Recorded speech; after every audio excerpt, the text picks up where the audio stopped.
will be completing the Act and Reflect part, which completes sort of an overview of the RISE project that we were kind of giving you an overview of what we're looking for as RISE and how to approach the project. This is also, just to let you understand, this material is designed to get you to start thinking about what you need to work on your RISE project, right? So I understand as many people have started their projects by now or have started implementing their project, but if you haven't, it's also okay. This material that we're covering is designed to help you start thinking about your project, how to do your research, how to design and plan your project, and how to implement it and reflect on it. Okay. So far, we have been doing various parts of the workshops. So if you notice up here, there's those are the parts of the RISE project, right? So part 1 is focus on research, and we did 2 webinars there. We did 1 webinar on focus and 1 webinar or workshop on research. And both of them were on helping you think about how do you choose your project, which topic do you want to do it on, find your passion there, and ways in which you can do your research. And then we went on to design and plan. So we did 2 workshops there, 1 for design and 1 for plan. Again, Anna, if I may ask you to share the link for all these recordings. All those sessions have been recorded, so it would be really good if you actually see those in the order that they are, because that would help you think about how you record the videos or your text as an answer to the RISE challenge. So we did the design and plan, 2 workshops there as well. And today we're doing 1 workshop for the Act and Reflect. The reason being it's 1 workshop is that we've worked together on establishing and designing and planning your project. The Act part is not much we can do there. The Act part is really for you now to take on your plan and go on to Act to make it happen, right? To implement all these goals and objectives that we were setting together throughout this journey. So what I will do actually here today is speak about how the reflection part, very, very little about how you record the Act part for RISE, and then more a little bit about the reflection side of it. And for the benefit of those who are joining us today for the first time, I wanted to also just show you what the application looks like. Okay, so this is here. Once you create an application with RISE, once you start your application, this is what it would look like. Yeah, so this will be your landing page as you start your RISE application. There's 3 parts to your application. Part 1 is about you. Part 2 is your RISE project. And part 3 is the assessment. I'll talk about the reviewing of the projects later for part 4. So for now, let's just focus on part 1, 2, and 3. Part 1 is about you. So you'll be covering your profile, showcasing your work, and answering 2 questions. One is aspirations, and one is overcoming challenges. The aspirations part is to explain why do you need this opportunity. And the overcoming challenges is to speak about how have you responded to adversity. This is not linked to your project. This is about yourself. What challenges have you overcome in your life in general? And what lessons did you learn from them? Okay, because the section is about you. The second section is complete a project. This is where you do the RISE project itself. This is the focus and research, design and plan, and act and reflect. Your responses here will be either in video or in text. The text option is provided here for those who have low access to technology, right? If you have limited access to data, but as long as you are able to record video, please do using the following 3 sections. And then there's the assessment, which is the 3rd part, which is taking a quiz or playing a game. Those 2 parts you can do anytime. You don't need to wait until you finish your project. You can do at the beginning or last thing, it doesn't matter. Just keep in mind that each one will take 30 minutes. So make time for those 2 sections, the take a quiz and play the game. Okay, so these are the three parts of your RISE challenge. Once you complete a part, it will have a tick like this next to it to show you that it's completed. You can see your track over here and how you're doing against all of these tasks. And once you finish, you can hit the submit button over here. It becomes yellow, and you can hit the button to submit your application. The part 4, which is the reviewing of projects, this is something that happens after you complete your project. Once you submit everything, you will have an opportunity to see what others have been working on, and you can also review them. You can give them a score. Okay, so, and that is a deadline, a different deadline. So the deadline for the application is the 17th of January. The RISE application is the 17th of January.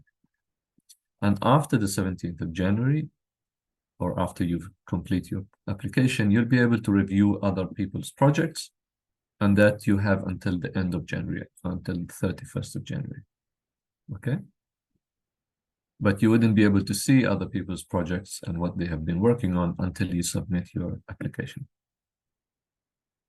So I hope this is clear. The part that we will be speaking about today is the Act and Reflect part. So once you go to your project, you click on Act and Reflect. This is what you see, and it will have good instructions for you on what to do and how to think about the Act and Reflect part, some questions to consider while you are working. There's some resources here as well that you can take a look at before you start recording your video. Okay, and then finally, there's a project summary in your application. So if you look at this part 2, you complete a project, at the end there's Act and Reflect, and there's a summary. The summary part is just to provide a little bit of an overview of what your project was. What is, very briefly, what is the issue you identified? How did you research and address that issue? Why do you feel that your project is a good response to the issue? So this one over here, it's 1,600 characters, which is about 300 words. So it's about the space that you can see up here. We'll ask you if you have worked together in a group or if you've worked alone, that type of overall summary questions. Okay. So that is just to give an overview of the RISE challenge to everybody.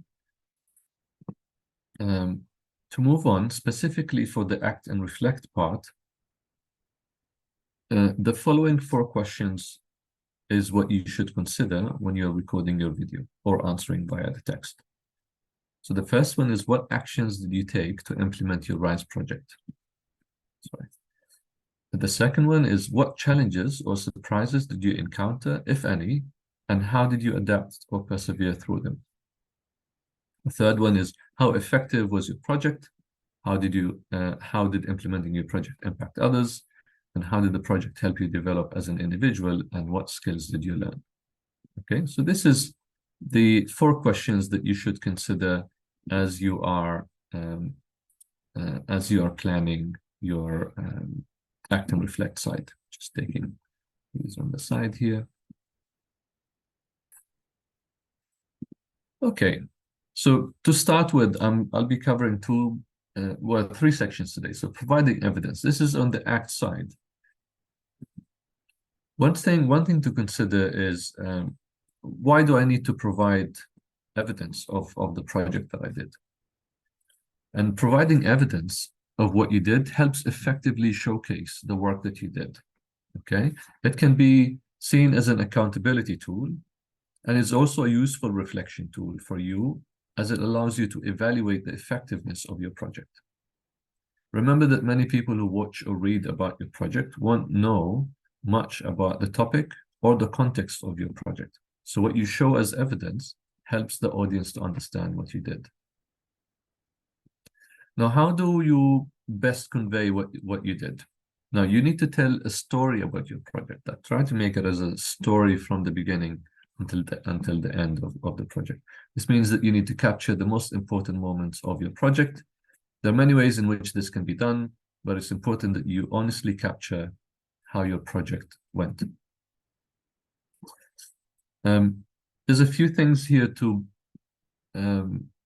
take a look at. So sort of what evidence to provide. There's some points that I've plotted here to think about as you're trying to think about what sort of evidence can you provide for your project.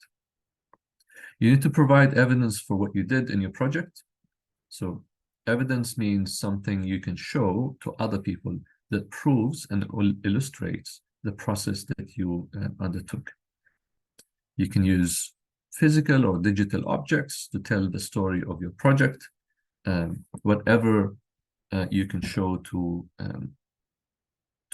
really deliver the story to the people who are watching the video. So think about the following points as you're thinking about what type of evidence you can provide. Think about each step of the project that you have been doing, from the thinking about your passions and where it comes from, to the research that you have done, to the designing and planning, the planning for your project. Did you use any tools? Did you use any meetings? Do you have any like papers or something to show? What was the most difficult part of the project? The most rewarding part of the project? The way you evaluated your project? How did you do that? What tools did you use? Working on your project with others? Was there any pictures you've taken, maybe videos, maybe emails, maybe WhatsApp groups, or whatever ways in which you can show the process of your work, the way you might have adjusted your planning in response to challenges that you have faced, and the final result of your project. Of course, that's again the most important part. If you've built an app, if you have delivered sessions online, if you have made a webinar or a session at school, whatever the form of the result of your project may be, it is a good thing to show. So those are the ways. You don't have to show all of these 9 points as evidence. I'm just providing examples of where or points which you can consider in your project, that you might have a few evidence for point 1 and 5, for example, and that would be really good. 9 is something that you should always consider the final result of your project. Okay, I'm going to check out the questions so far. Anna, are there any questions that we should please I don't think so. It's been pretty quiet on the questions today. Okay, no problem. Okay, so we'll continue. I hope I stressed how important it is to show evidence throughout your project and throughout the videos or text that you are responding to. In the summary section that I've showed you earlier, there's also a part where you can provide a link, and that's where you can provide a link to your website or to your app or to your YouTube channel or Instagram account. That's the space. So you don't have to put it in the recordings or in the video or in the text. There's a part in the summary where you can provide a link to your final work as well. Now, another point to consider in this section is measuring success. Right? It's really important to think about holistically the project that you have been doing, the objectives that we set together in the design and the plan sections or workshops before this one. If you remember, we were thinking about the following 2 questions, and this was on purpose that I dropped this as a thing to think about as you are planning your objectives, which is because when you come to act and reflect, then you have to think back and say, I have planned to do 5 webinars and I have achieved 5 webinars, or I have done 3 webinars because I was faced with the following challenges, right? Or I was planning to reach out to 10 girls in my school and I have actually reached out to 50 instead, right? These are always measures of success.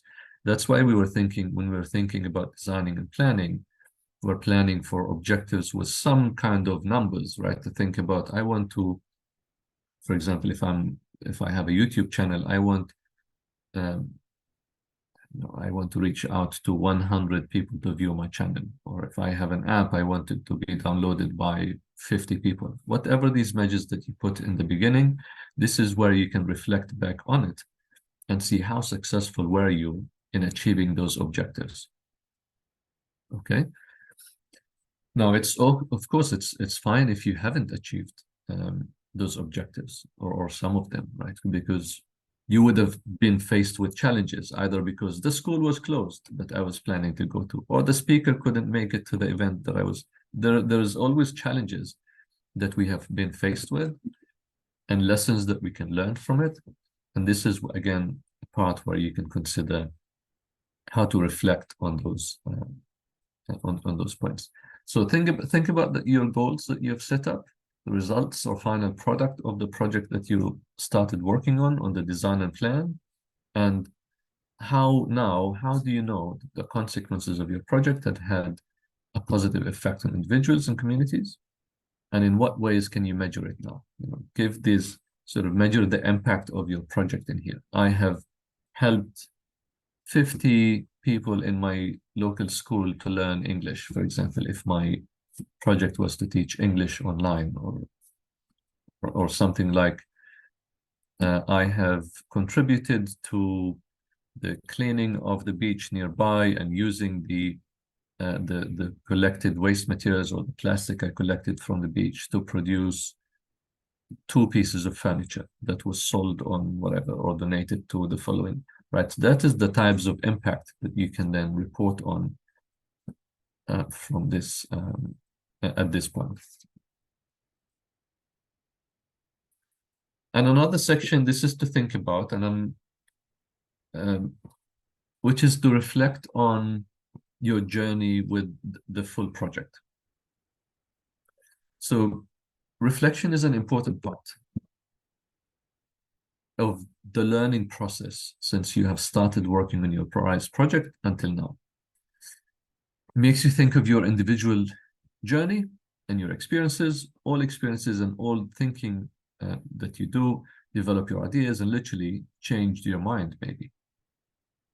So reflecting also allows you to pause, build greater awareness and capture the lessons learned throughout. There are many ways in which you may reflect about your project. However, it's helpful to think about experiences from an evaluative perspective, about things that things that maybe brought you joy during your project, or difficulties that you have encountered. It's also important to capture your experiences in a way that is extended beyond these 2 categories. So think about the following 3 questions. Today's session will be short and sweet. The following 3 questions is what I'd like you to think about moving forward, and how would you reflect on your project? So how do I know that the consequences of my project will positively affect individuals or communities? Is my goal for the project desirable by the people affected by my project? And how do I know? And are there any potentially negative consequences that my project might bring out? How do I minimize the risk of negative consequences? So think of like environmental consequences of my project, or carbon effect or carbon print of my project. Okay, so these are 3 questions to think about as you're reflecting on your project. Please do consider thinking about, this would have been a journey that you have started to do your project from the beginning until the end. What's your final sort of last few words about now putting the final touches on your project? That's always nice to hear.